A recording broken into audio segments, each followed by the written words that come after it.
Во општината Битола, согласно законската регулатива, процесот на изјаснување на граѓаните започна навреме и без никакви проблеми. Сите 170 избирачки места се отворени во 7 часот, а веќе започнуваат да се прибират и првите неофицијални резултати на излезност. Во Општинската изборна комисија и на избирачките места владае мобилна состојба, а гласачите барем за сега немаат проблеми околу изјаснувањето.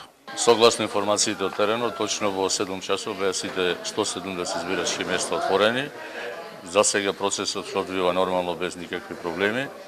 Иначе Битола, општина Битола има 82.131 гласач. Избирачкото место број 52 е отворено точно навреме во 7:00 часот без никакви проблеми. Изборниот процес се одвива без проблеми. Навреме отворено избирачкото место во 6 сатот, немаше никакви забелешки. Нема ни проблем досега во гласањето. Имат гласано околу 12 души. Се е во ред, гласачите си знаат. Сите што се восписуваат и идат, нема проблем. Вчера своето право на глас го искористија 26 болни и немојни лица и 71 затвореник во битолскиот затвор Црнмост.